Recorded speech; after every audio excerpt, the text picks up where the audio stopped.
Hello everyone, it's Jamal Thomas. Welcome to the Progressive Soapbox. Let me make sure I'm up. I am seeing green, so I'm going to assume I am up. My connection has been somewhat shaky, guys, so I'm probably going to not be too long on this one. I couldn't sleep. Look, I probably look a little scraggly. Sorry about that. I was on Twitter and I see something that blew me away because it made me realize how far gone we are.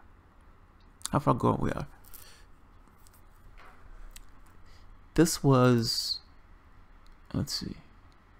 Well, let me say it this way. You know, it's one thing where there's this implicit aspect of your society where you know that the politicians, for the most part, are not working in your best interests. You know it. You have this vague recollection of it, but you don't necessarily come down all that hard on it. And if you say anything to the politician, they'll be aghast. Oh, how dare you, sir? How dare you impugn my integrity by saying that the money that people are giving me and putting in my G-string is somehow affecting my behavior? How dare you? How dare you? They'll be shocked by this. Now, I've made this consistent point that it's not one party or the other party that's the problem. It's the both. Both are fundamentally corrupt. Both of these parties function as a duopoly with just two different wings of the duopoly. Both agree on reality and the way that reality is. Both agree that the military is a fucking awesome thing with this imperialism aspect of the country. Both maintain policy on Israel, Saudi Arabia. The differences are minor. The differences seem major because Republicans are so far off the political spectrum, but ultimately, when you're looking at it, the differences are somewhat minor. Democrats are at least worse. They use that as somewhat of a gimmick of sorts in order to, it's like they play one against the other. So when Democrats are out of power, they would cry about the poor and the workers and, oh my God, this tax plan is going to hurt the public. How dare you? You brutes. You brutes. When Republicans get out of power, they talk about the deficit. Oh, they can't stand raising 1 red cent when they're out of power. They can't stand it. Now, that being said, once they get in power, they raise that debt by $9 trillion. And same thing with Democrats. Once they get in power, no, they're not going to pass the thing to assist the unions. Yes, they're going to stand by as the unions get brutalized and broken throughout the United States. Apathy. They've understood something. We don't really have to do anything for workers or lefties because ultimately the Republicans are so batshit crazy and so far off the spectrum. We don't have to do anything. They can bask in our apathy and that will be enough. Just based on the differences between those two things, meaning the relative difference between those two things makes you seem like one is better than the other. Is apathy really all you hope for? You don't want somebody to actually represent your particular interests. I've said the parties are corrupt. I've said the parties are bought. I've said that the electoral process, the way the process is set up is you have a system that's dependent on cash to get elected. That's your government. That's the system itself. You've told the capitalists to maximize their profit, and they said, hey, I know another way to maximize my profit. I can buy politicians. I can invest this money into politicians, and the tax breaks, the policy changes, all of these things will benefit me greatly. That is a magnificent investment. And that's what they did. You have a situation where in order for a politician to get elected, you need mounds of cash. Guess who have mounds of cash to get a politician? The plutocrats. Now, when you get that mound of cash, what do you think that politician is going to do? What do you think the incentive of the politician is to do with that case? Certainly, he may run again. If he runs again, he's going to want that money again. Do you believe he's going to bite the hand that gave him the money, knowing full well that if he bites that hand, that money is going to be used against him in the next go-round? If you knew that 90% of the elections, meaning talking about state and federal, if you knew that those elections, or federal elections, that decide what the most cash won, what do you do to get the cash? What do you do to get the cash? I remember one of the Republicans was shocked to no end to find out that 75% of his time was spent on the phones begging for cash. Begging for cash. This was one of those things that people kind of knew, but they never really bought out. You know, it wasn't something that this idea of, wait a minute, these guys are bribed. Because you're stuck with a fundamental question. why is it continuously status quo? And why doesn't it get better? And why does it always seem like more is given to people who need it the least? It's not by accident. These laws are not made by God. These laws are made by man. These laws are changed by man. These laws are tweaked and all these other things. When Obama goes down to protect Wall Street, does that have anything to do with Wall Street being one of his biggest donors? This is Chris Collins, Republican.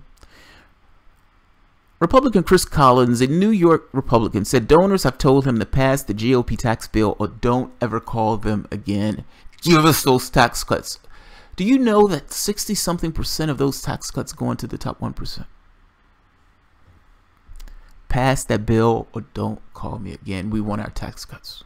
We've been giving you money. We've been giving you cash. It is time for you to return the investment. Give us those tax cuts. Representative Chris Collins, a New York Republican, on Tuesday cited pressure from donors as an imperative for the GOP to pass its tax bill. My donors are basically saying, get it done or don't ever call me again, Collins told reporters. Republican leaders have portrayed the drive for tax reform as a benefit for the middle-class family, often at the expense of special interests. The donor pressure appears to be substantial as the GOP has no major legislative victories to point to since the election of Donald Trump 1 year ago. Earlier this year, the party failed multiple times to repeal and replace the Affordable Care Act, the health care law better known as Obamacare. Now, this is open bribery. Get this bill done or else. Get this bill done or else. That's on the Republican side. Get this bill done or else. Don't call me and ask me for any money if you don't give me those tax cuts. We're sick of continuously giving you money and not getting an invest. We want a return on our investment. Get that bill done. If that's not bribery, I don't know what is. If that's not a reason for campaign finance, meaning you raise money based upon the number of people who support you, whatever, but essentially, but public funded elections. None of the stuff with these guys are saying, get this thing done or else. Public funded elections prevent that process. It completely kills it. This idea that these guys have all this cash and have been giving these guys all of this money. And what he's saying is, if you want more money from me, you're going to do what I am telling you to do, which is get that bill done. They are reaching into the legislative process in order to enrich themselves. And they are pressuring this congressman using money to do so. If that's not a bribe, I don't know what is. Now, you may say it's not specific, but come on. That's exactly what a bribe is. Get this done or else. You can call it a bribe, you can call it a threat, but ultimately this guy's getting a bunch of money. And for that money, he's doing a particular favor. And he understands that if he does not follow through, that money will not keep flowing to him. That's Republican. That's Republican. On the Democratic side, we have this guy. Let's see.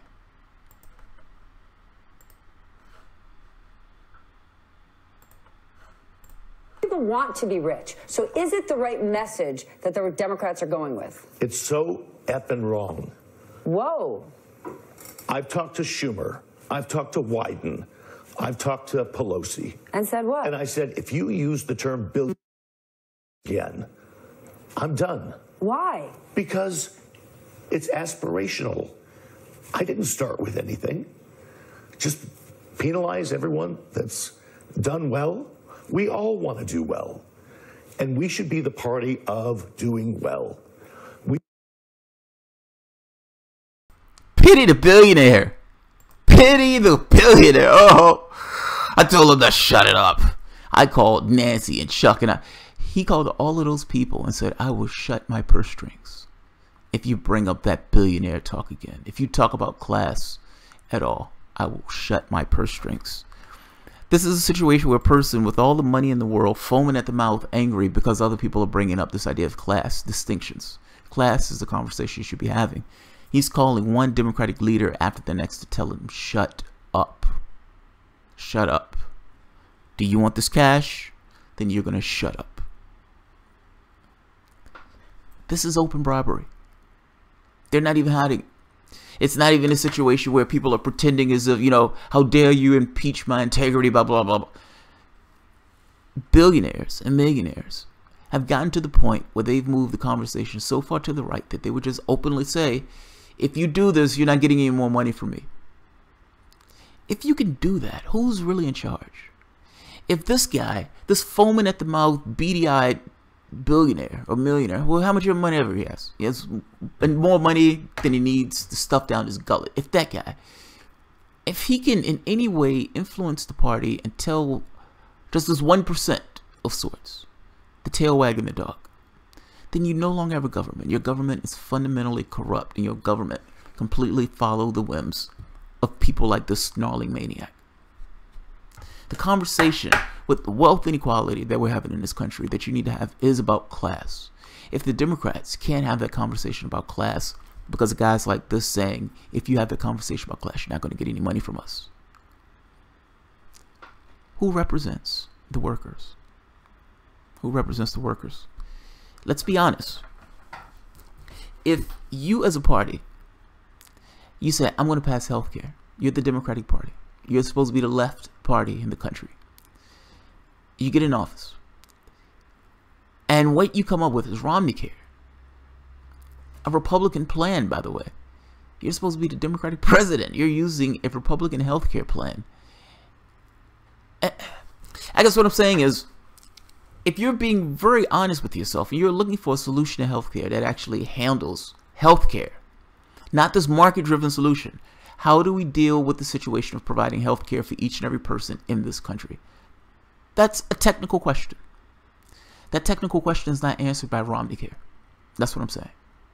That's what I'm saying. If the range of debate is between Romney Care and Trump Care, we're fucked.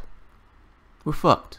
Those are two corporate plans that for the most part agree on the world as it is. A market-driven solution to healthcare. Markets matter more than people. We're going to have this kind of win-win, this utopian idea that everybody is going to be happy. These healthcare insurance companies are still going to be making a bunch of money off of sick people. Yes, this is great. This is great. This is the neoliberal dream. Well, that's not working. That's not working. If you're going to do something for healthcare, do healthcare. Stop keeping these leeches in the system itself. But this is kind of my point. There are other solutions to these things. There are other ways of looking at these things. But these two parties function and look at these things for the most part in the same way. The reason they look at it in the same way is because for the most part they have the same donors. The same people who are pulling the strings on one side is pulling the strings on the other side. Now, no, they may not be the same individuals. And yes, they may have certain peculiarities about them. Fair enough. But ultimately, you still have a situation where a small segment of the population is giving a large amount of money to people in the political process to influence the political process itself, going so far as to keep certain subjects off the table for one of the parties. The problem is not one. The problem is not the other. The problem is both. Both are captured. Both are captured. And let's look at this woman, because this is even worse.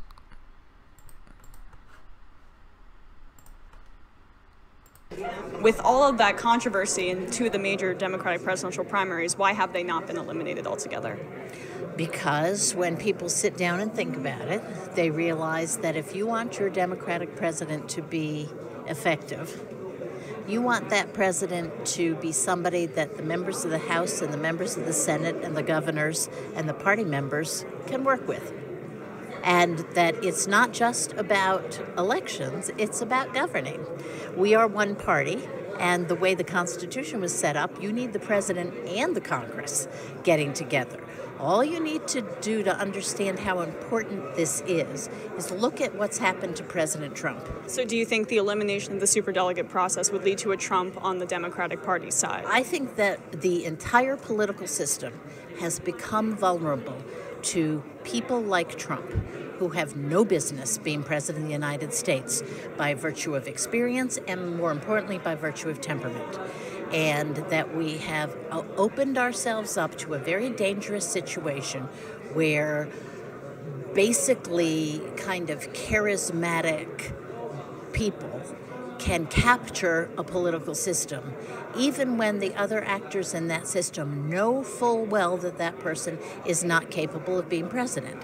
But it doesn't mean it won't happen to the Democrats, okay? We now are led by a person who is unstable and not fit for office. Well, what do you say? reason I'm playing this clip again, because I kind of, what you're hearing here is this woman make a pitch for superdelegates. Her argument is, look, you can't trust people to make a decision on who they're going to vote for. And because you can't trust the unwashed masses to make that choice, you need the governing class. You need the governing class. You need us. You need us to put our thumb on the scale because we know what's right for you. We have a workable point of view, and we want to make sure that workable point of view is enforced in the election process. That's what she's arguing. She's arguing for superdelegates. She's arguing to rig the system of voting itself because she doesn't trust the people to make that choice. That is an amazing, that's an amazing thing to hear. This is one of the parties. This is one of these corporate bought parties that have a certain perspective of the world, and in trying to keep that perspective of the world, they want to have these things rigged into the system itself that allow them to keep more control in the system, to keep out grassroots. We have a nice gig going. We love the status quo thing. Republicans scare the shit out of people. They run back to Democrats. Democrats don't have to change. People get sick of Democrats. They run back to Republicans, and around and around and around it goes. Oh, it's great fun. In her case, yeah, we can't trust the public to make those choices. But they need us for that. That's terrifying. That is the argument of an autocrat. It's us, the governing class, that needs to make these choices because the public themselves, the unwashed masses, can't be held with that particular responsibility of governance. Let's hear. Say to people who say that the Democratic Party is supposed to be better than the Republicans, they're supposed to have an more open process, and the superdelegates take away from that open process. What the superdelegates tell you is what they think of the people running for president, and you have to listen to them for one reason: they actually know them. Okay.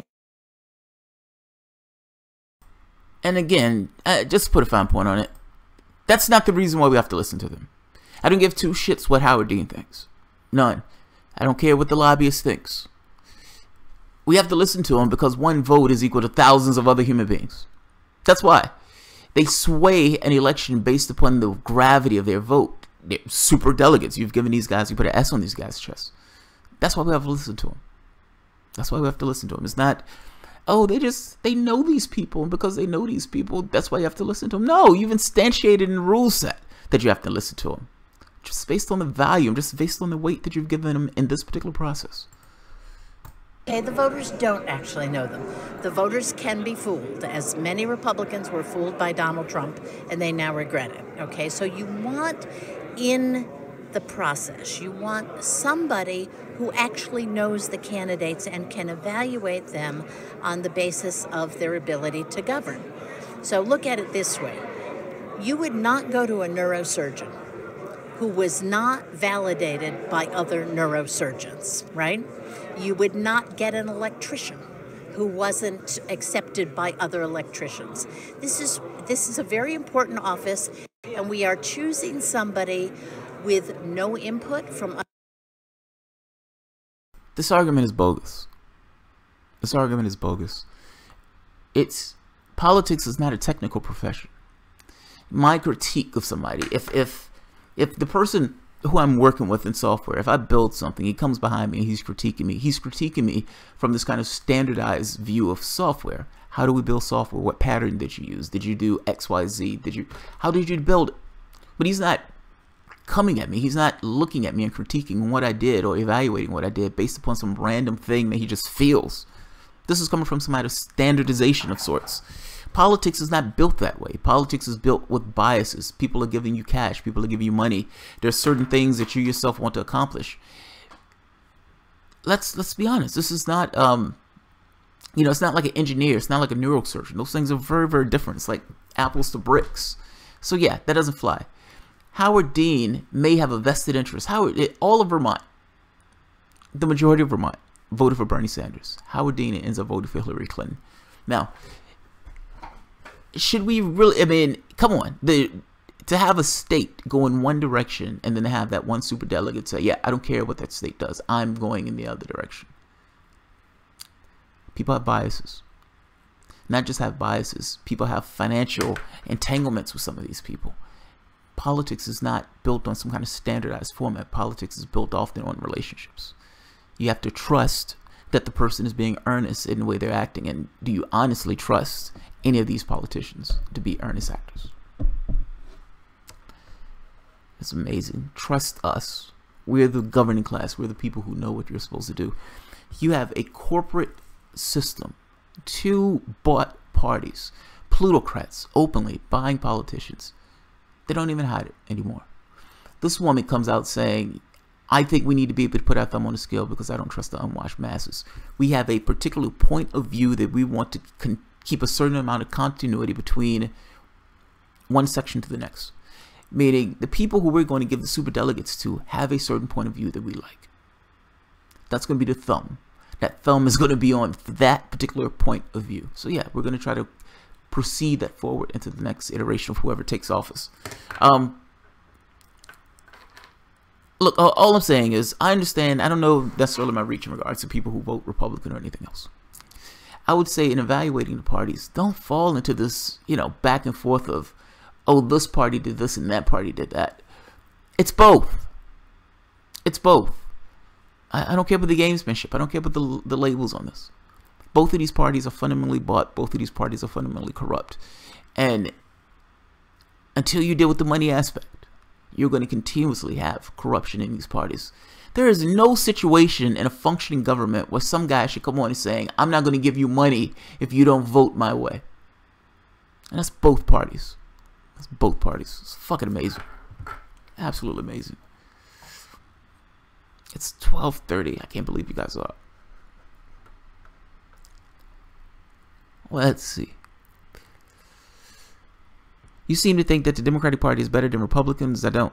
I see you say they're both bad. Yes, I do. But when push comes to shove, you seem to favor Democrats. I don't seem to favor either. I don't seem to favor either. I tend to focus more on Democrats in regards to a certain amount of ire because I think I put nothing on Republicans. I have no expectations of them. They're so far off the political spectrum that they don't matter. If anything is going to take place, it has to come from the left. That's just the way it is. If you're talking about the labor movement, civil rights, all those things came from the left. The movements in this country came from the left. So yeah, I just look at it as one or two things need to take place. Either it needs to be destroyed and replaced, or it needs to be completely changed, fundamentally changed from the ground up. The catch is, the problem is third parties, man. I don't know. I know Nick Brana is trying to start a third party. You, of course, you have Greens and everything else. I think those parties need to join hands. You need something else. The left needs a vehicle to express its will in this way. But no, I think Democrats are worse. But you must understand why I think they're worse. I think they're worse because of rhetoric. Republicans, I have no expectations of Republicans. With Democrats, they would say one thing and not necessarily live up to the expectations of what they're saying. It's like saying, yeah, they're worse because they lie. They're worse because they lie. They don't live up to their philosophical obligations. So, yeah.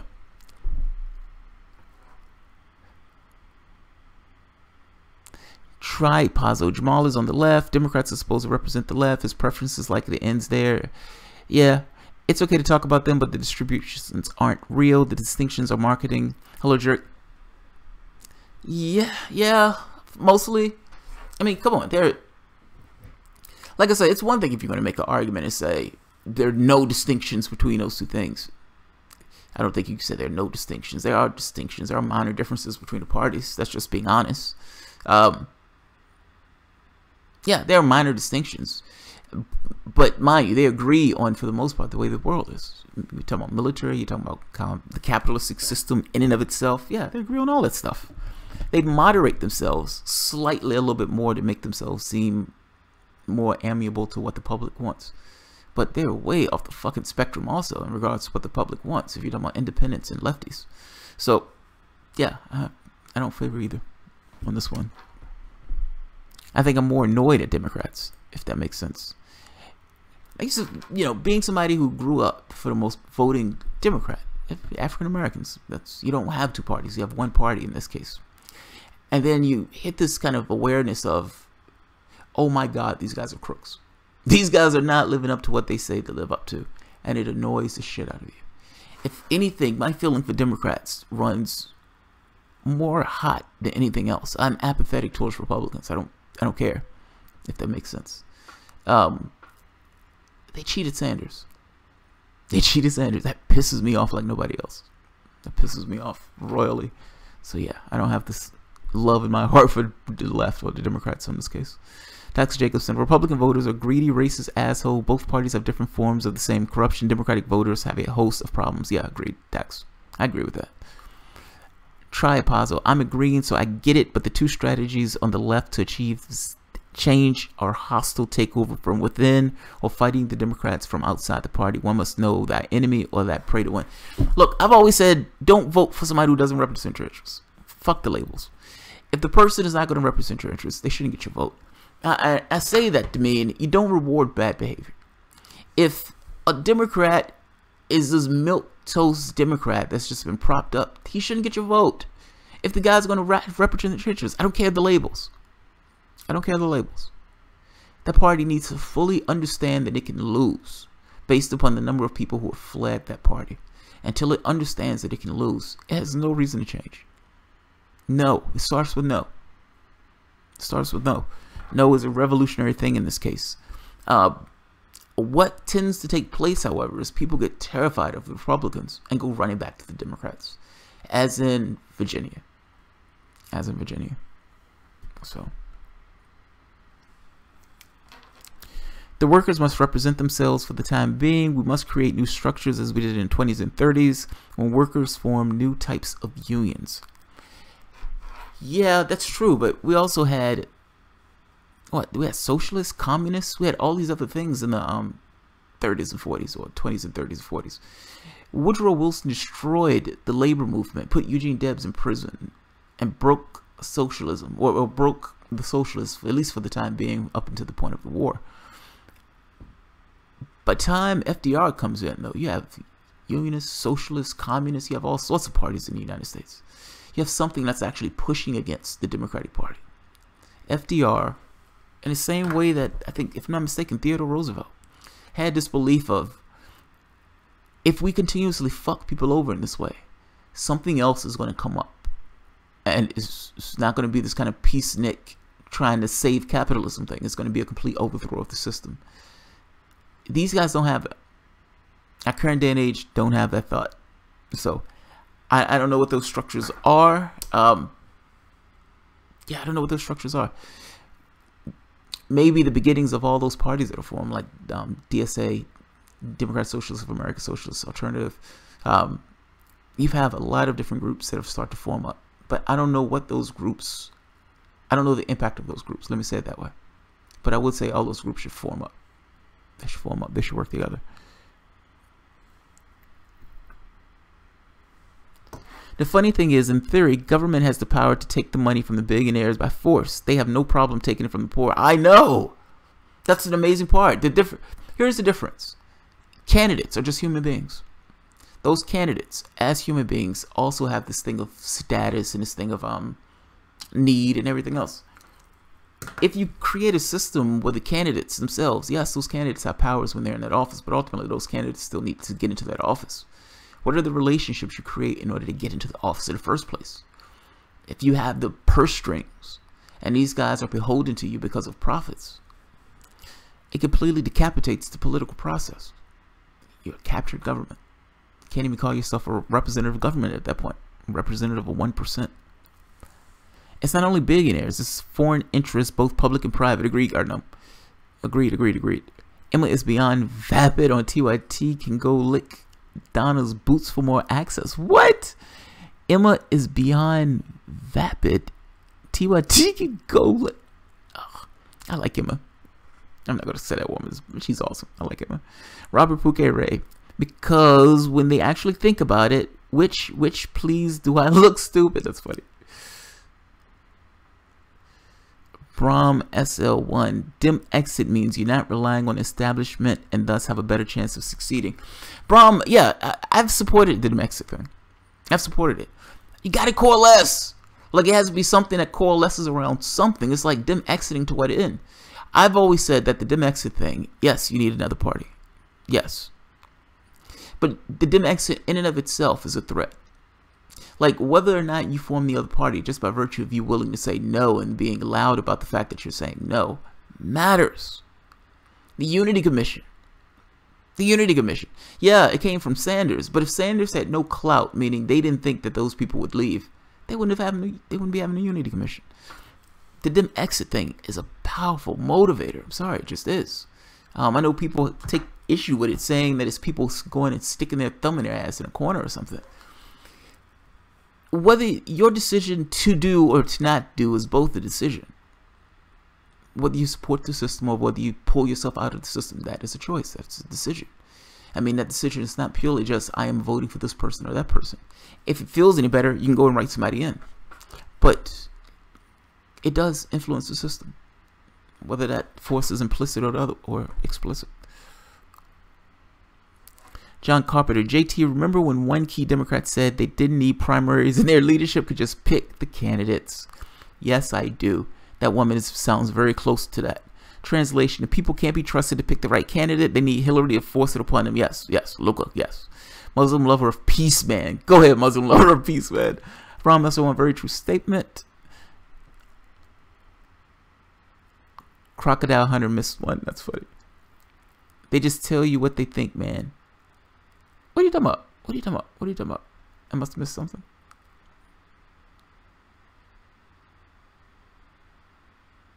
Alright, tripods. Oh, fair enough, but it's folly to consider the left a monolith.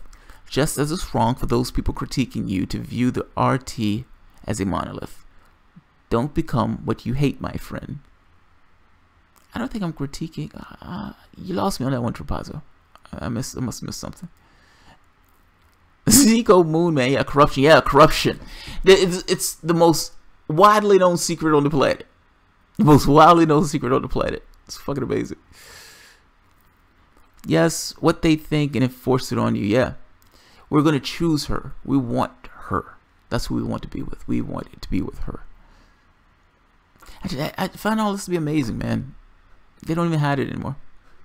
Like, the reason why I kind of make that point of they don't even hide it, because it's this thing of, if it's so normalized, like, you should be ashamed by this. Like, I can't believe somebody comes out and says, I called this person, this person, this person, calling them by name. And I told them to shut up about policy that you're going to put out, even if you think that that's the best policy for this particular time frame. I told them to shut up about that. I told them to shut up. And pity the billionaire. He gives you this pity saw case. Oh, it's so hard being rich. So hard being rich. I've had such a hard time. People aspire to be rich. How dare they talk about class? It's like, calm down, dude. You have all the money in the world. Why are you on TV flipping the fuck out? Go home. Go home. They're already in your pocket. It's just a little worrying that you're coming on TV saying, I'm a billionaire and I buy your politicians, and I told them to shut the fuck up about class. Even though class is a conversation that needs to be had. It's just an amazing thing. Amazing thing. Aju Barak is incredibly intelligent. Yes, he is. He has a wealth of knowledge on many important topics. Yes, he does. PB Hammer. Yes, I've heard her speak. She speaks the truth. She was a medical doctor. I've heard Hillary Clinton and Trump speak. Stein has more brains than her little finger. Stein is. I like Steins. I do like Steins. I do like Stein. Well, choosing a candidate in advance sure sounds like anyone else was cheated in the process, right? Yes, it does. No net Clobet. Yes, to most young. I heard Jimmy Dore talking about someone wears the guy's neck. He's like, it's saving millions of dollars on ties. Oh, I don't want to rag on that guy's neck. I'm not going to go there. Yeah, man, this is embarrassing. How do you run a government when the government is fundamentally bought and works purely for the top 1%? Fuck everybody else. And is it any wonder that half of the country is living on a poverty wage when you have a situation where the 1% essentially dictates policy?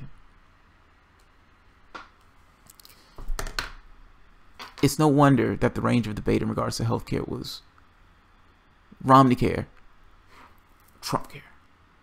Oh, look at the distance between those things. Look at the distance between those things. It's amazing. The best democracy money can buy, yes. Unfortunately, yes. It's beyond embarrassing at this point. It's insanity. It's amazing. Like, I'm shocked at the level of that this is in the open in this way. Like, you would think that this would be a phone call saying, hey, I need you guys to shut up about that class stuff. Shut the fuck up about the class stuff. He went on national television. He went on TV. I need to be on TV to say this. I need everybody to see this. I need everybody to see this. And the other guy, the Republican, he just came out. Yeah, man, my donors told me that they're not going to give me any more money unless I get this tax bill done. So we need to get this shit done. We need to get this done. You can't, Jamal. You must overthrow such a system. That is the question, right? Revolution or conformity?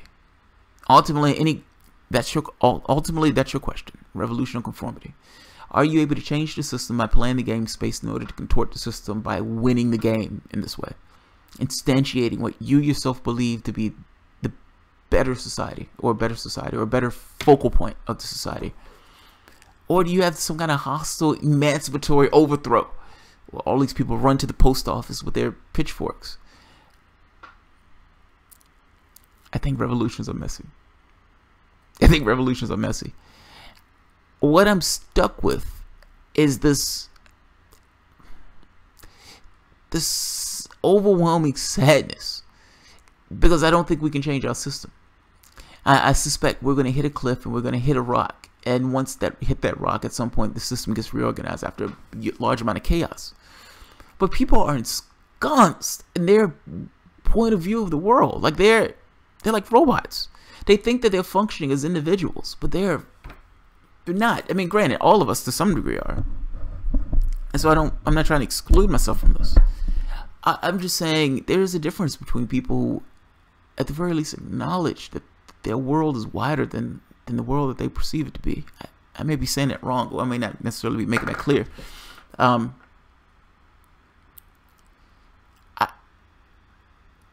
don't think people behave rationally. And by rationally, I just mean, I'll give you an example. If, say I wanted, 1930s,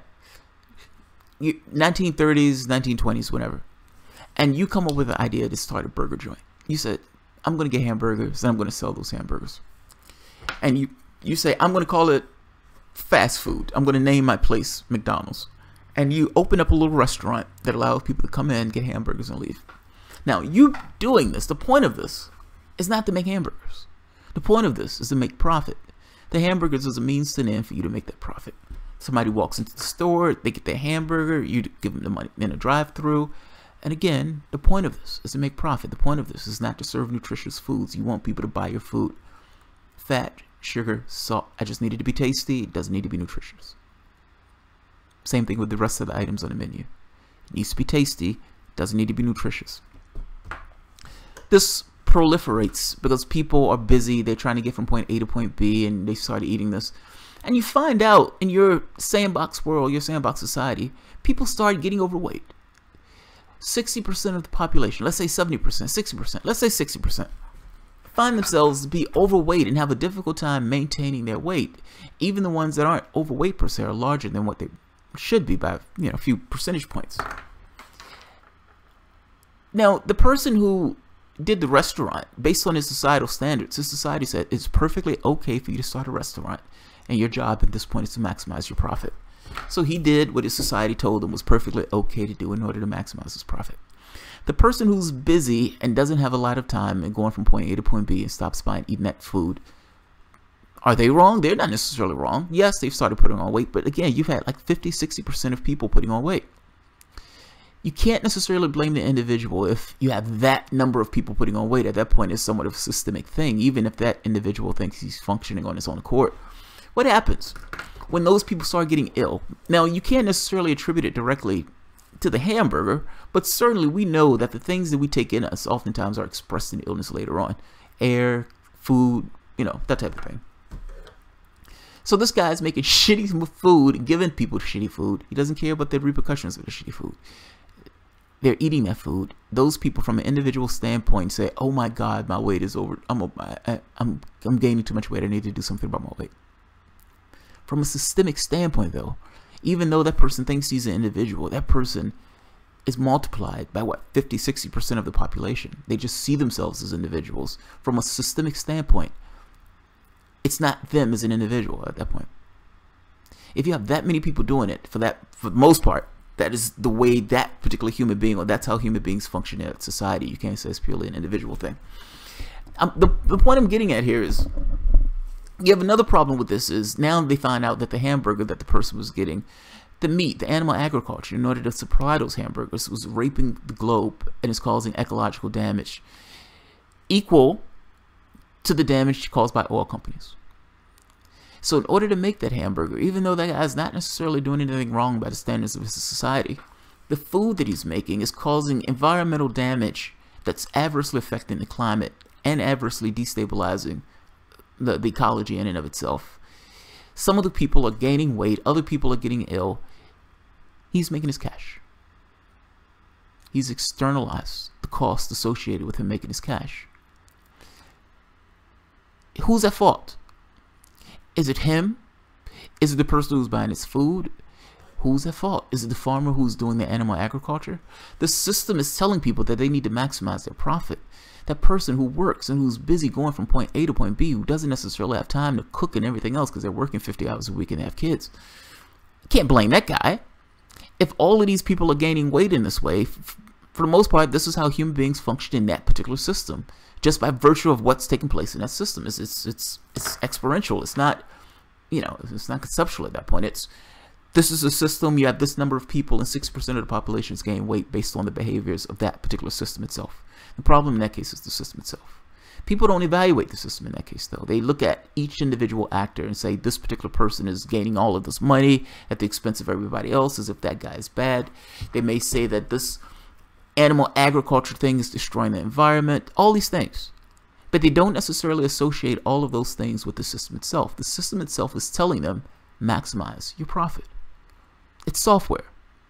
The human beings function based upon that particular software, even though they just look at it as being natural behavior. It is not the easiest thing in the world to try to pull yourself out of that thicket. That's just one fast food place. I mean, it's try to, exponentially from one industry to the next and one thing to the next. It's like each person's decision, each person's behavior, the things that we do, those things are exported throughout the globe. It's like we externalize the problems associated with the technologies that we use. But it's all of us. That's all of us. And I can't say all of us. Not everybody is. I'm pretty sure there are people out there who are better than I am. But the normal flow of society, all of those things are perfectly okay. If those people gain weight, that's a personal choice. If those people are getting cancer, again, that's a personal choice. If these people are getting ill, again, personal choice. All of these things are personal choices, even though they're societal impact or societal damage, based upon the way society is organized itself. It's not the easiest thing to solve. That's why I feel like it's a crash before it does anything else. People are not going to give up their livelihood. They're not. It's if you have a situation where that person needs to do X and that X thing is harming the environment, that person still needs to do X because that person needs to make a living as a wife and kid and everything else. What are you supposed to do? Not do the thing that supplies food for his family? Yeah, man. The problem is the society itself, how we arrange ourselves. Again, I have no idea how to get out that. I have no idea how to get out that.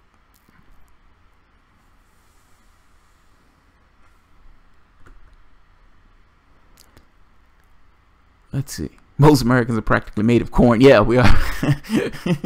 yeah, pretty much.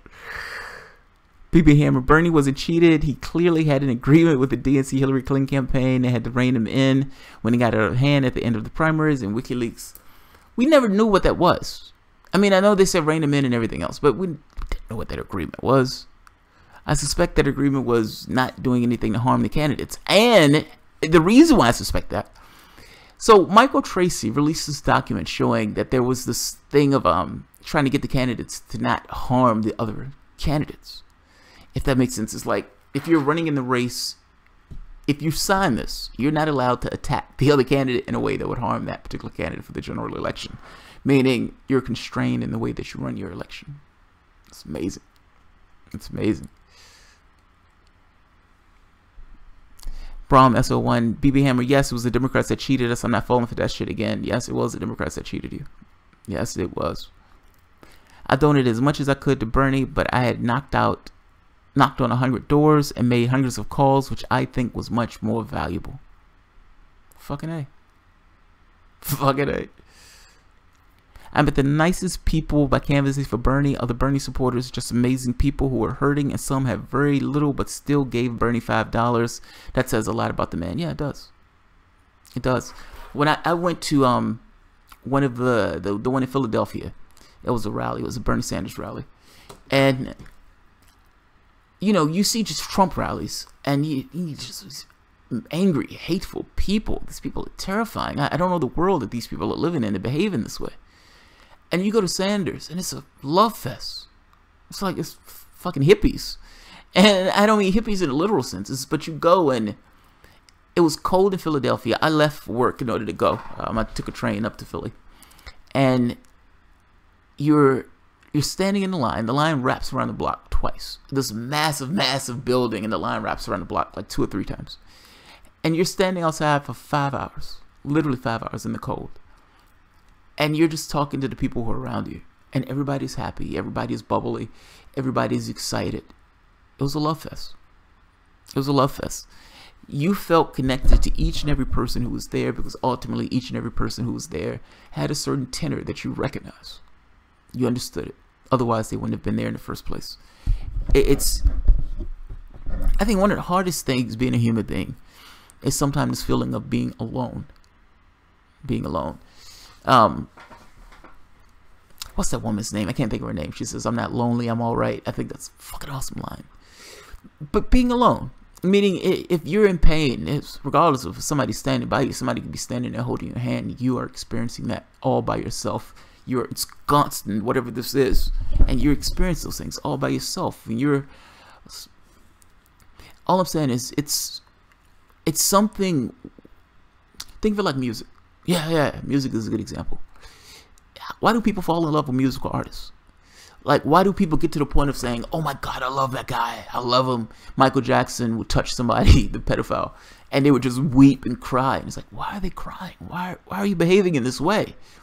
But I know if I look at my own behavior, there's certain people where I'm wow over. My mind is blown by it. I'm like, "Oh my God, that person is amazing. The person is amazing." I do the exact same thing. I think where it comes from is that erasing for the momentary, that sense of loneliness, that aspect of you that's purely just you by yourself, ensconced in a meat suit that nobody else can touch.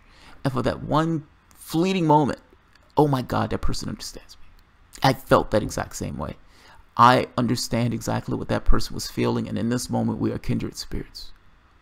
You're no longer alone. I think what people were feeling at those things, where they're feeling that way, where this thing kind of leaps out of them, he's saying something that they themselves feel at a gut level. And because they feel it at a gut level, it comes out of them. It's, oh my God, he understands. We understand. All of us are united in this. There is something to be said about it, man. It feels like a love fest.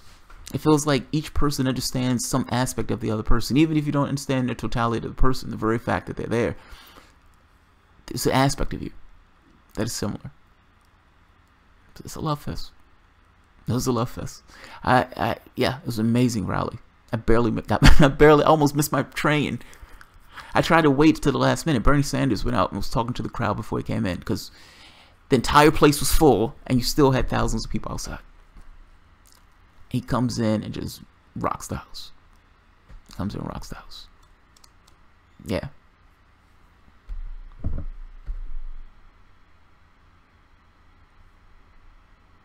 Gardome, Jamal would crawl through glass to have the honor of giving his last dime to Sanders. Sanders would promptly hand that dime to Hillary. That's fucked up. That's fucked up. Oh, that's fucked up. That is fucked up. That's wrong, Gardome. That's wrong. And he did not give his money to Hillary. Overflowing areas, he stopped to address them. Yeah, it was awesome. Yeah, yes, he did. Yeah. Muslim lover of peace, man. First female president, Nina Turner, Jill Stein, or Tulsi Gabbard. I voted for Jill Stein. I would vote for Nina Turner, and yes, probably Tulsi. She's an anti-war candidate. In fact, she's one of the only that I've come across. People were warned in advance that Bernie was a sheepdog. BB Hammer. We can have this conflict on Bernie. I don't mind having this conflict on Bernie. Look. It's 12:54. For as long as this internet connection hold out, you have my shoulder to cry on. You have my shoulder. I will be your friend. I will be your confidant. You can lay your burdens on me about Sanders, and we can have the conversation. Now, and maybe I should call it the conversation. Just we can have this conversation. Look, I don't need a perfect situation. What I feel like is this country has moved drastically to the right, and this country needs to move drastically back to the left. And yeah, you're going to have to destabilize society and everything else. I would prefer not to hit a cliff. I prefer not to hit a cliff. Bernie repeatedly promised a fight to the last primary at the convention. I'm not the only one who remembered this. Let me ask you this. I often run across people who have expectations of Sanders that they in no way could ever live up to. Like, I don't understand this thing of believing this guy is superhuman. He's almost an 80-year-old man. They say you always live for people that either hate your name or something like that, or become a rock star. I don't think you were fully recognizing, or at very least giving credit to, where this country was, what space you yourself had as a lefty, 8 years ago. Just saying, give credit where credit is due. Jesus Christ. You're the only one crying. Dude, you practically teared up when discussing the damn rally. It was an awesome moment. It was an awesome moment. I'm man enough to not give a shit about crying. Yeah, I'm okay with that. Copter Force. I don't love or hate Bernie. He's just a man. I agree with the policies that he supported for the most part. That's why I support and would vote for him. For me, it's about policy, not cult of personality. Fucking A. Yes. Yes, Copter Force. I agree. The voice of sanity. Copter Force. Winkle Bernie, bro. I know too many people that voted for Hillary in the primaries, either saying Bernie can't win the general election or it's a woman's turn. It's a woman's turn thing's a little weird to me. That's a little weird to me. She has a vagina. She needs to be in the White House. It's her turn. It's her turn. Jill Stein has a vagina. Jill Stein has a vagina. You could have put her in the White House. You could have put her in the White House. Yeah. It's nothing to do with a woman. When are you going to release the UFO files, Jamal? You know what's wild? Hillary Clinton was supposed to release the UFO files. If she got elected, she had promised to open the UFO files. The question is, A, would she have done it for real? Britain has opened theirs. France has opened theirs. At the very least, the stuff that, they don't necessarily mind you seeing. Yeah. I gotta be honest, I wouldn't want them opening up the UFO files with this climate. I don't trust this stuff. I don't trust, put it this way, I don't want the Trump administration being the force that's dictating the terms on this kind of release of information in that way. I think that's a little terrifying.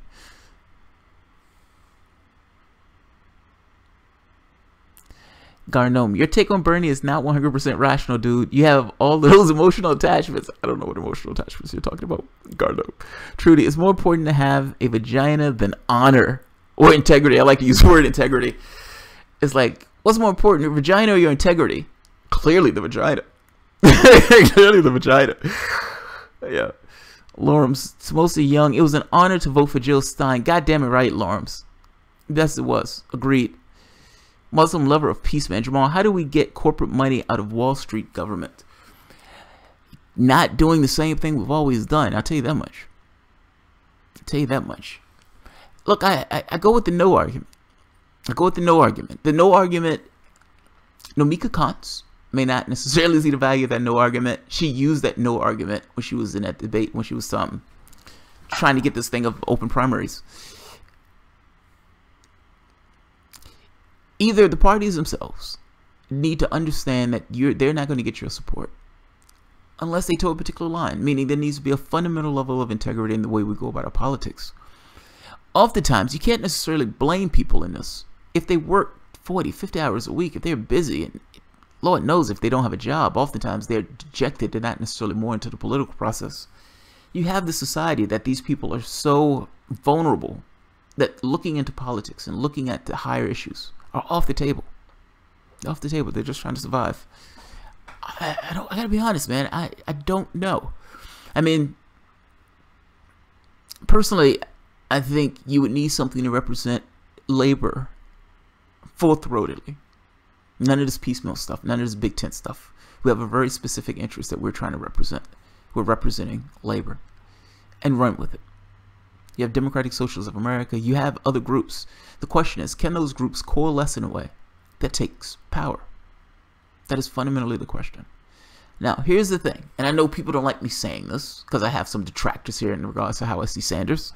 And I don't necessarily think I have this kind of emotional attachment to Sanders. Maybe I do. Fuck it. Maybe I do. Maybe I do.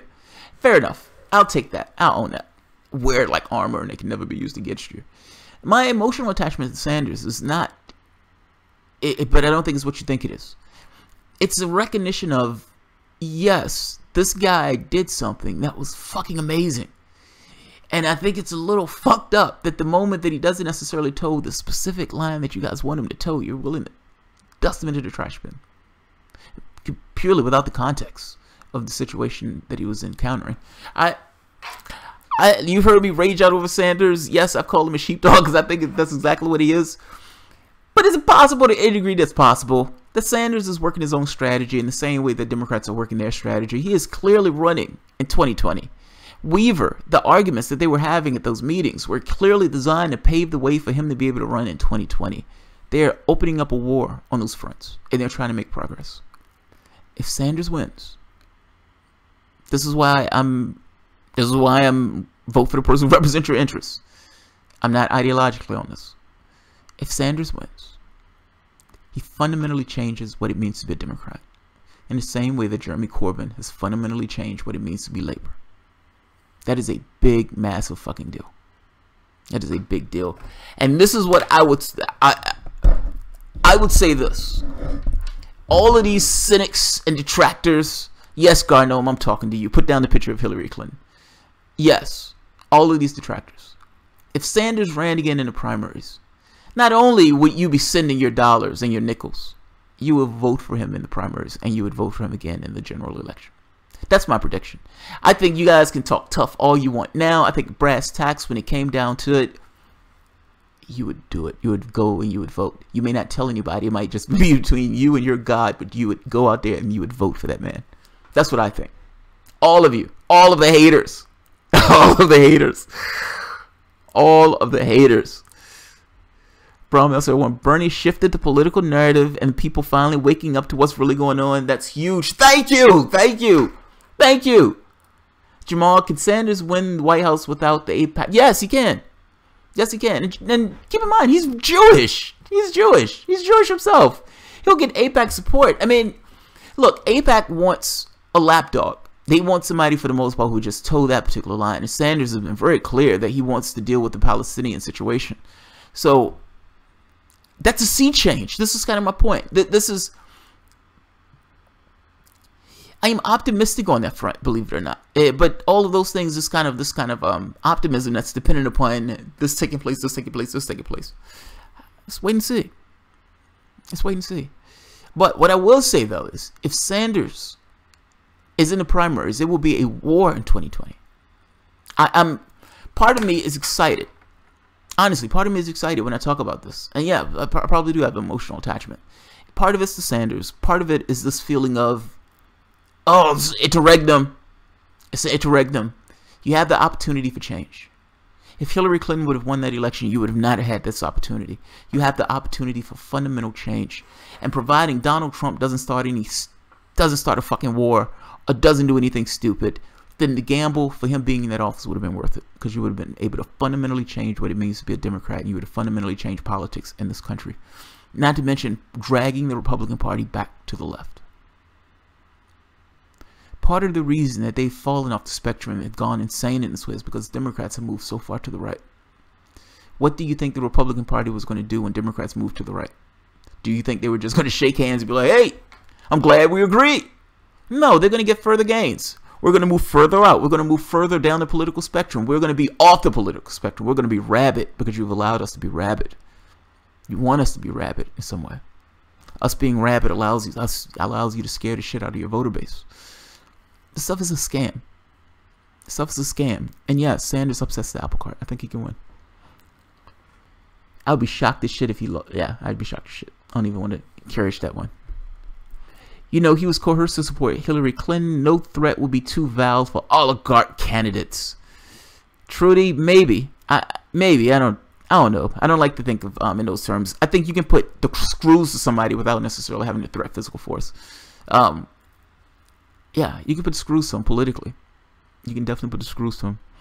America needs a third party. Yes, agreed. Agreed. We won't ever have a viable third party unless a rock star like Bernie Sanders starts one. That was Bronner's idea. That was Bronner's idea. The kick started with a third party. But you know, that's been tried before. Henry Wallace. During FDR's day, when Democrats shafted Wallace, a bogus vote, putting Truman in as vice president, Wallace ran as a third party candidate. Wallace was the most popular candidate in the country at the time. He didn't do well as a third party member. Don't give me that shit, Dax. It is a tired, easily debunked argument. I would not oppose Sanders in general, but I would probably go third party. Gardenome. There we are. That's what I thought. All of this other stuff, fair enough. Let me see. Don't give me that shit, Dax. I would not oppose Sanders in the general. That's what I want to hear. That's all, Garden. David Kapoor, it's going to be rigged for Kamala Harris. I don't believe it, man. I don't believe it. It's my feeling of this and my appraisal of this can be completely wrong. Garden might be right. I might have an emotional tie to this. My feeling is Sanders is looking at this in a fundamentally different way. I just think he's looking at it a different way. I think the first time he ran, he looked at it as Hillary Clinton is going to win this. I'm just going to try to push it to the left. I want to get my ideals out. And it's like, oh my God, I'm catching on fire. What do I do? Whereas this time this is mine to win. This is the country's moment. This is mine to win. I think that's a fundamentally different thing.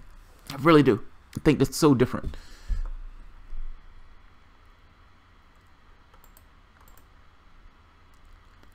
Hillary fans, where? I love Bernard, like he asks. We'll say, I lost that one. Oh, you mean Kristen Gillibrand. I don't think they can rig it enough to beat a well-known Bernie. And neither do I. Not this time. I think it's going to be hard to do it twice. I could be wrong. Again, I could be totally wrong. I could be talking out my ass. But that thing is hard pressed to rig it twice. They put Bernie on TV in the 9th place. Dax Jacobson. BB Hammer. Jason Gaylor. You're not facing reality. You're in some delusional world. What?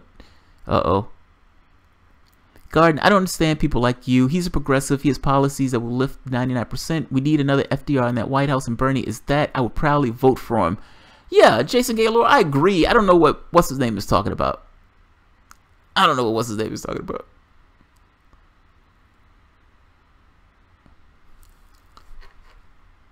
DNC has built a well-oiled machine. That's where the progressive candidates go to die. Brahm SO1, that I agree. That I do agree. That part I do agree. That part is a risk. Yes, agreed. Agreed. Jason, apparently you aren't seeing the whole picture. Sanders is on the leash and has proven that he's willing to surrender his power and his voting base. Come on. I'm gonna have to bring who's your champion? Who's the champion anti-Sanders that you guys have? I invited what's the guy name? The one that doesn't wear a shirt.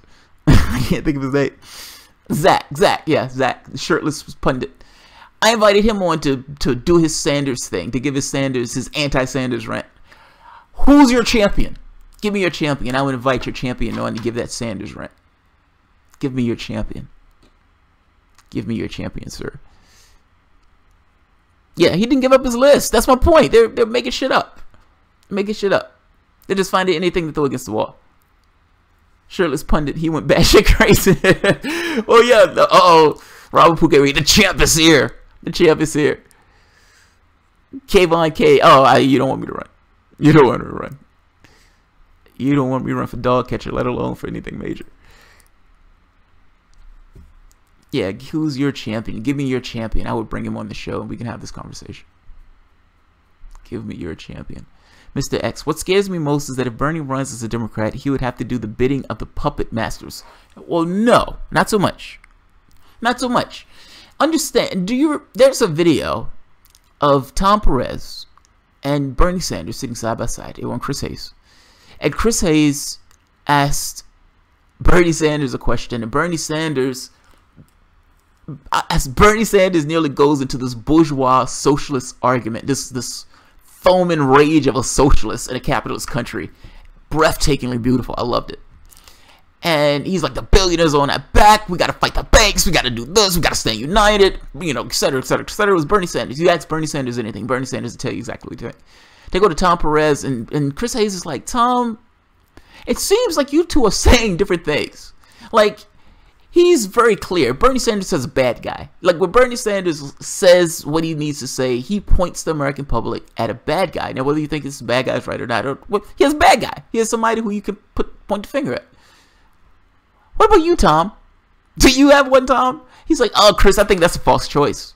I think that's a false choice. Tom Perez was going to set himself on fire and run out of the studio as opposed to dealing with that question. Because what Chris Hayes was seeing, what liberal Democrat Chris Hayes was saying was there is a major disparity between the way these two people talk. This guy talks about billionaires and millionaires in these terms of these vulgar people have raped this public and we need to fight them back because they've taken over they've taken or captured our government in this kind of oligarchic fashion. Tom Perez wouldn't touch it. He wouldn't touch it. There's a fundamental difference in the way these people run. Tom Perez is dependent upon money and cash. That no-net plutocrat who was talking about, he was calling all those people, telling them, shut the hell up about class. Tom Perez can't have that argument. He can't have the conversation because ultimately the no-net guy will shut his purse strings. Bernie Sanders in no way is dependent upon that guy with no neck. He despises the guy with no neck. There is a part in the debate where Bernie Sanders said, what he said, the guy from so-and-so from some bank thinks I'm dangerous. Well, damn right I'm dangerous. And you talking about,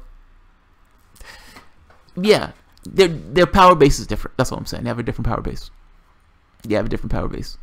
My champions, the TYT network, and this stained picture of Hillary Clinton that I carry around.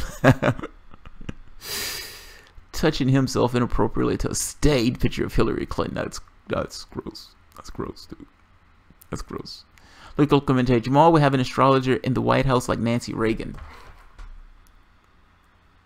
I don't think so. I don't think so. Even if I wanted to, the politics would be too bad.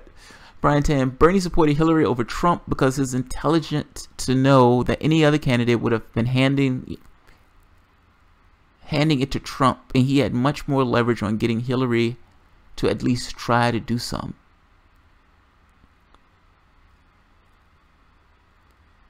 Wait a minute. Bernie supported Hillary over Trump. Well, he was never going to support Trump. I mean, Trump is gross. I'm sorry. He is gross. Like, you understand that Trump, like, there's no similarities in this way between Bernie and Trump on this. There's no similarities between Bernie and Hillary. They're minor similarities, but I'm talking about the fundamental difference in the way they see the world in fundamentally different ways. Trump may have jumped on certain themes that he thought was like, oh, this goes well. The public likes this. But Bernie Sanders was never in danger of supporting Donald Trump. That was never going to happen. That was never, ever, ever going to happen.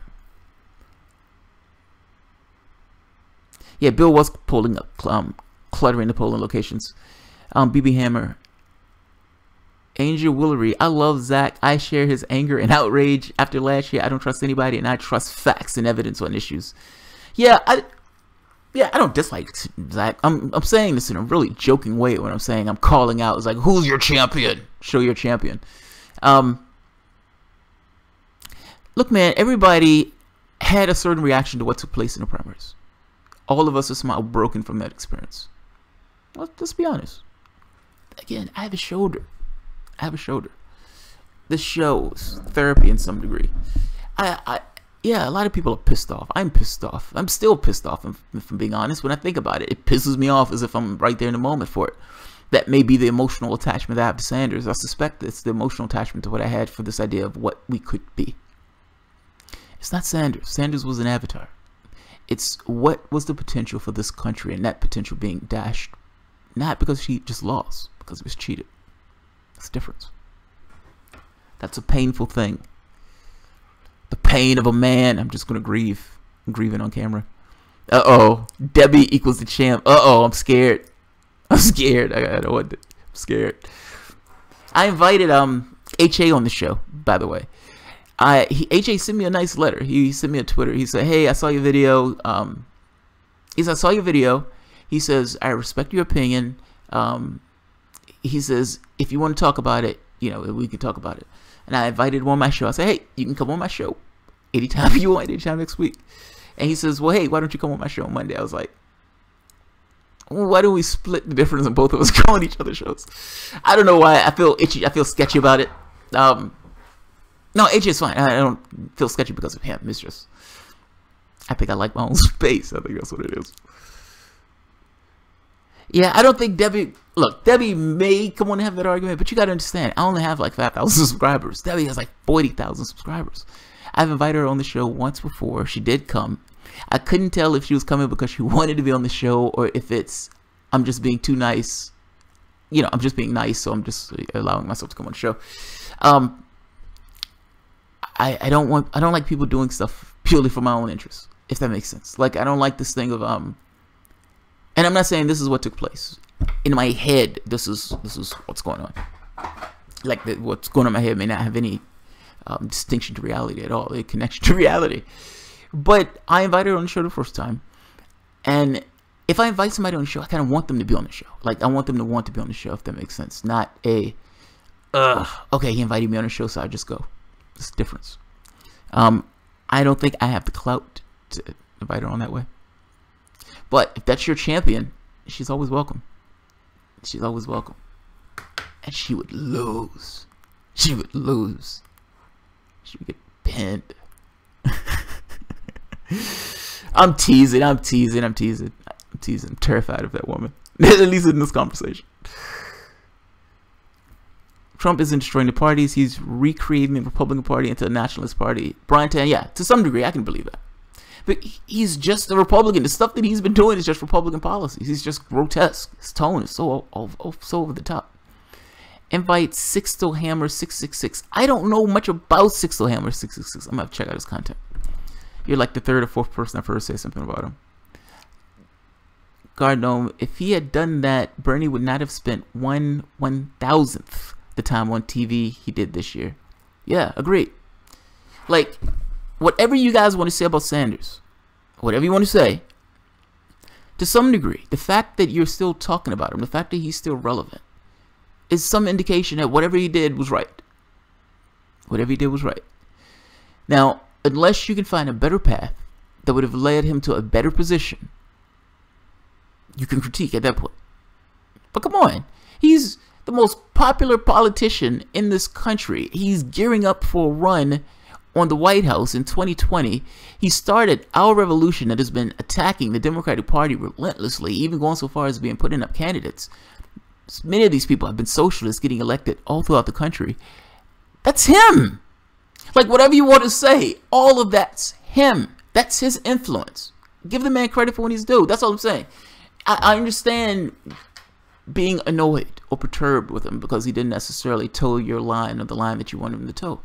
I understand. He was just a man. He was just a man. He was flawed, just like all of us. But you gotta give him his due. You gotta give him his due. Like, it becomes somewhat disingenuous to take the argument that all of the stuff that's been taking place around you in no way is related to Sanders, or that he just had this, oh, he just fucked up and so it's over with. I don't think that's fair. I really don't think that's fair.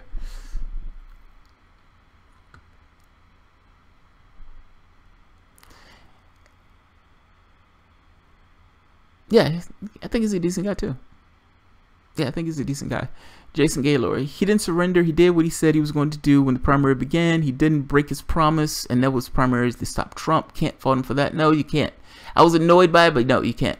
Muslim lover of peace, man. Jamal, haha, we are government and waiting. Jeremy Corbyn, fucking A. Fucking A, yeah. If Theresa, I have one on the Brexit that I want to do based on the news that just was released. If Theresa May, I don't know how she's going to square that, man. It's like saying, it's like having a document, and in a document you say, Richmond will be a square, and then on page 5, section C, Richmond will be a circle. You have things in your contract that are contradicting one another. How the fuck is she going to pull that off? And DUP is potentially willing to walk, and if the DUP walks, that government folds. Fucking amazing. It's fucking amazing. I love it. I love British politics. I love British politics. What makes Sanders a hero is his attempt to wean us off of heroes. Rawan Volvo. I like that. I like that. Warprat, get Tulsi Gabbard on the show. Oh, now you're just mocking me. I know you're joking. There's no way I get Tulsi Gabbard on the show. We need to move beyond the nations and toward a global participatory democracy. David Kapoor, how do you do that? How do you do it? I don't know how you do it. I swear to God, I don't know how you do it. We have Syrian refugees flooding into Europe. That created this backlash where you have all of these countries turning to this right-wing populism. These guys are nationalists. Britain went so far into the mix as to leave the European Union. Now, no, that wasn't purely because of, refugees and everything else. But part of that was we want control of our borders. Part of it was we don't like the way things have been going and we've been getting a raw deal. In the same way that I would imagine the United States was saying the exact same thing when they voted for Trump. It feels like this will crash and burn before it becomes anything different. That's my feeling on it. I don't... It seems people have been starting to question capitalism itself. I've been seeing that more and more and more where people are actually questioning the system itself as opposed to just, oh, dumb luck. Dumb luck. But I don't know how far that goes. I don't know how far that goes. We'll see. We will see.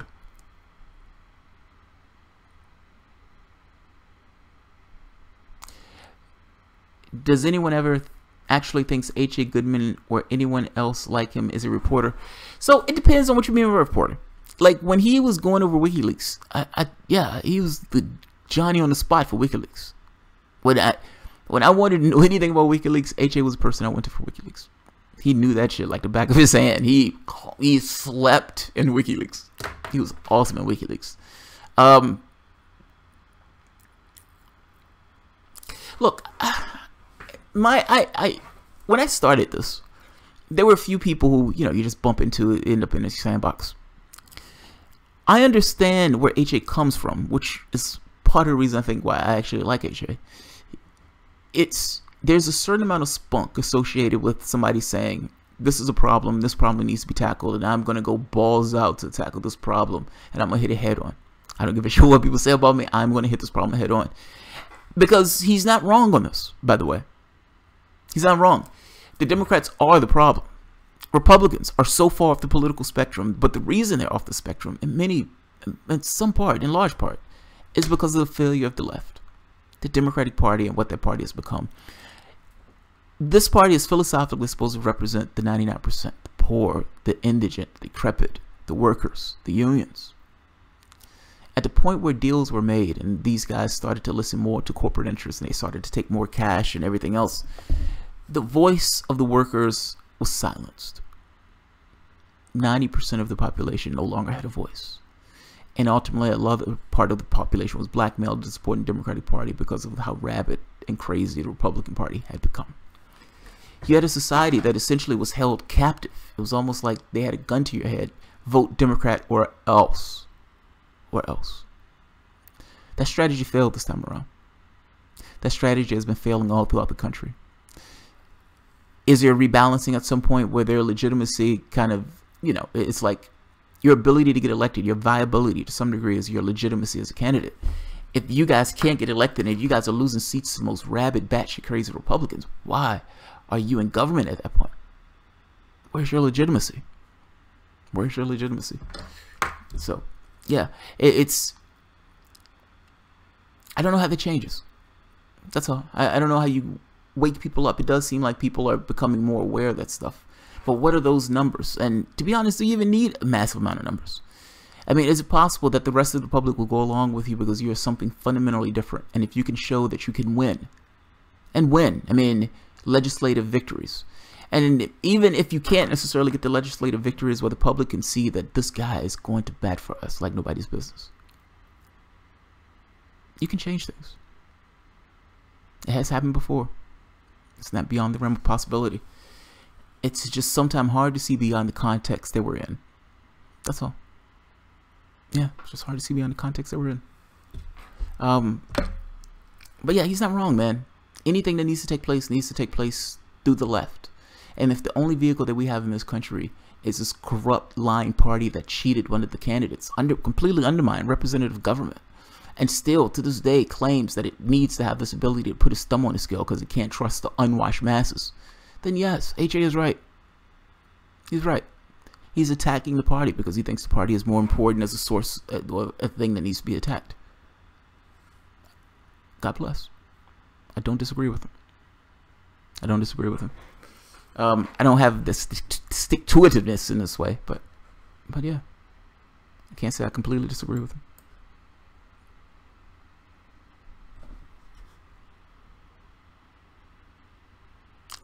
Dax Jacobson, once you hit 10,000, perhaps you would pick up more power. More power! More power. I don't know. I just try to do my shows the way I like my shows. I figure if I do my shows in this way, the people who end up on my channel would be people who, for the most part, just like the way my shows are. If that takes forever, then it takes forever. It's fine.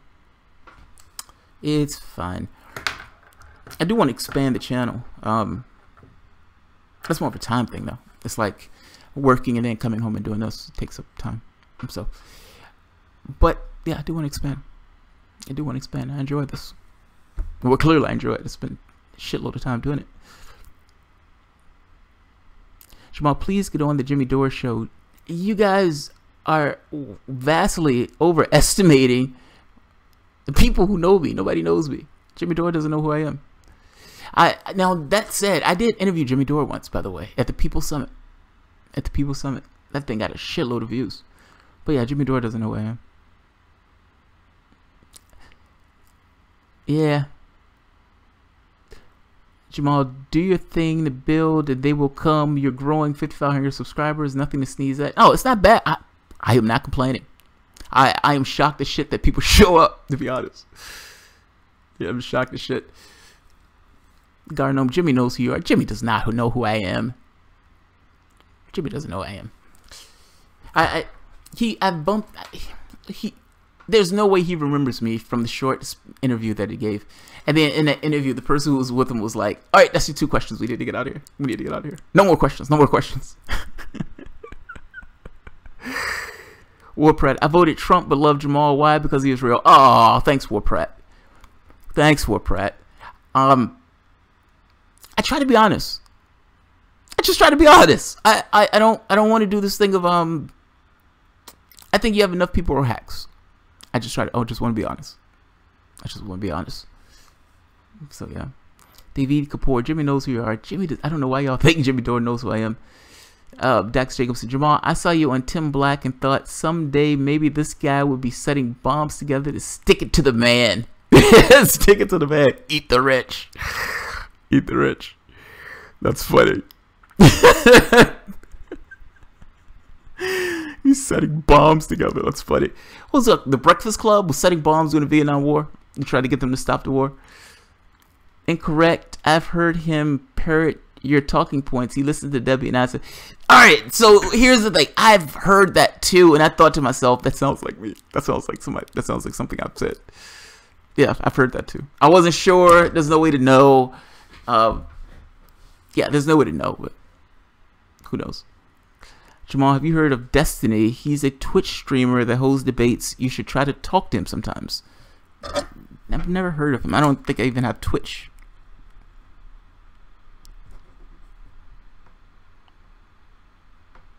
Yeah.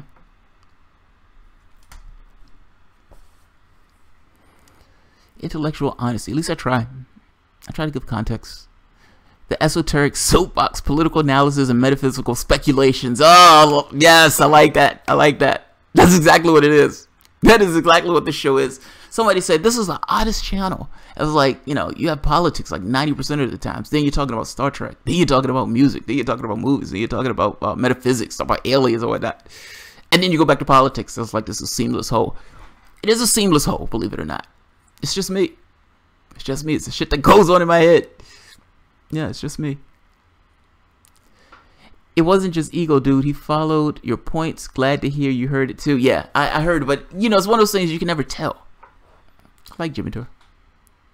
Yeah, I like Jimmy Dore. WordPress 666. You would like him and disagree on many things. He does smaller channels and bigger ones. I check him out.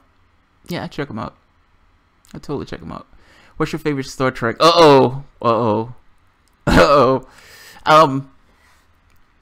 That question is not easy to answer. I can't. It's hard to answer. So the last season, the last 3 seasons of Deep Space Nine is the best Star Trek, hands down. Hands down. The moral qualms and the moral issues that were created in that war with the Dominion was fucking amazing. These spit and polish officers, like, you know, when you're talking about Deep Space, when you're talking about Star Trek Next Generation, these guys aren't soldiers. These guys are, you know, spit and polish Starfleet officers. It's not a utopia for the most part. Their society is always evolving. But from our standpoint, these are rational human beings and the things that they do. And they're out there exploring space, having these epic conversations with alien beings, some of which are not even on that physical plane of existence. Brom SL1, do more sci-fi stuff as well. Brom SL1, oh, yeah, you don't have to ask me twice about that. I love sci-fi stuff. Love it, love it, love it, love it. Yeah, the last 3 years of that war, man, it's like you think of Jean-Luc Picard. The Pale Moonlight is probably one of the best episodes in Star Trek, hands down. I can't think of anything else off the top of my head, but one of the best episodes where Cisco makes the decision to work with I can't think of his name, the Taylor, the Cardassian Taylor, in order to set a bomb on the ship, blow the ship up in order to get the Romulans into the war. The spit and polished Starfleet officer is stuck with his moral qualms of, this is so beyond the pale. I am doing stuff that is flagrantly illegal. But what am I supposed to do? I'm seeing billions of names on this list of people who are dying in this war. What am I supposed to do? Is my morality as a Starfleet officer, is that worth losing the entire Federation? Fucking awesome. Fucking awesome. I love it. I love it. I love it. It's a fake! Yeah, right. That's one of my favorite lines. It's a fake! Oh, for those who don't watch Star Trek, there's, in that particular episode, there was a data disk. These data disks are supposed to be immensely rare, and the only people who are supposed to have them are the Romulan government. So they found this guy who could forge these data disks. Now, they got the guy that forged them, killed the guy after they forged him because they didn't necessarily want anybody talking about it. Cisco gave this biomimetic gel, which can be used for like chemical weapons or these kind of biogenic weapons. Gave it to him, forced the doctor to do it, signed it away, had no idea where it was going. Got his data disk, got the guy to record the information on the data disk. The guy told him it would work. Trust me, there won't be any issues. The Romulan comes back. It's a fake. It's a fake. And Cisco at this point has this look like, fuck. I was like, fuck. He understands what's going to take place. That Romulan is going to get on his ship. He's going to get back to Romulus. And he's going to expose what this Federation officer did trying to get him into the war. But this Romulan never really makes it back to Romulus. The ship blows up as soon as it gets off of Deep Space Nine. When the Romulan Empire picks up the ship, they see a data disk. Any damages or any imperfections in the data disk itself, they made or attributed to the blow up of the ship. Meaning that even though it was a fake, they assumed that it was real because, you know, they assumed that there would be cracks or defects in something that was in an explosion. it was just enough for them to see that the Dominion was planning to hit Romulus, in which case this brought Romulus into the war. All of it was a lie. They killed everybody on that ship in order to fake this idea of the Dominion going to attack Romulus.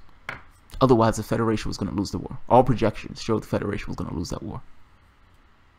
It's a fucking amazing show. It really is. I got to be honest, I could not get into Deep Space Nine when it first came on. And by the time it hit its stride, it had me. It was like this idea of the emissary, this merger between enlightenment and religion. I mean, it's amazing. It's a really decent show.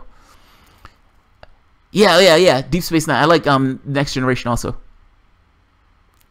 Doctor Who. I've only seen a few episodes of Doctor Who.